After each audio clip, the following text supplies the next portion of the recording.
ఇక ఏపీలో స్కూలు విద్యార్థులకు ప్రతి శనివారం పండగే ప్రభుత్వం కీలక ఆదేశాలు. ఇక ఆంధ్రప్రదేశ్ ప్రభుత్వం స్కూలు విద్యార్థులకు సంబంధించి కీలక నిర్ణయం తీసుకుంటుంది. 2025-26 అకాడమిక్ క్యాలెండర్లో నో బ్యాక్ డేను కూడా చేర్చింది.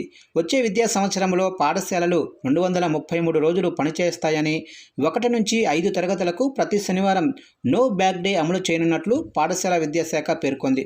వచ్చే విద్యా సంవత్సరానికి సంబంధించిన దసరా సెలవులు సెప్టెంబర్ 24 నుంచి అక్టోబర్ 2 వరకు ఉంటాయని తెలిపింది. సంక్రాంతి సెలవులు జనవరి 10 నుంచి 18 వరకు ఉంటాయి.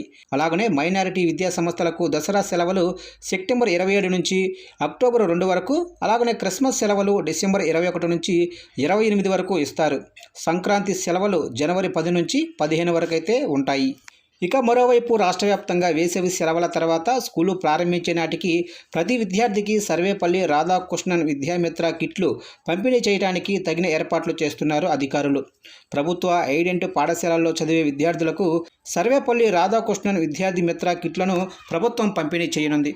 ఈ కిట్లలో రాజకీయ నాయకుల బొమ్మలు లేకుండా వస్తువులపై ప్రత్యేక గుర్తింపు నెంబర్ను ముద్రిస్తారు. నాణ్యతను పెంచడానికి, దుర్వినియోగాన్ని అరికట్టడానికి ఈ చర్యలు తీసుకుంటున్నారు. పాఠశాలలు తిరిగి తెరిచే రోజునే విద్యార్థులకు కిట్లను అందించాలని అధికారులు భావిస్తున్నారు.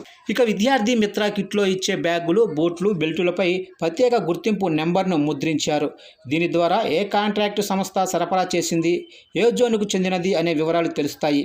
ఒకవేళ బ్యాగు, బూట్లు, బెల్టుల్లో నాణ్యత సరిగ్గా లేకపోయినా వాటిని ఎవరైనా దుర్వినియోగం చేసిన వెంటనే గుర్తించవచ్చు. ఈ వస్తువులపై లోగోతో పాటు సర్వేపల్లి రాధాకృష్ణన్ విద్యార్థి మిత్ర అని ముద్రిస్తారు. ప్రస్తుతం కిట్లలోనే వస్తువులను సరఫరా చేస్తున్నారు. నోటు పుస్తకాలు చాలా జిల్లాలకు చేరాయి. బ్యాగులు, బెల్టుల సరఫరా కూడా జరుగుతుంది. పాఠశాలలు పునఃప్రారంభమయ్యే రోజునే విద్యార్థులకు ఈ కిట్లు అయితే అందజేస్తారు.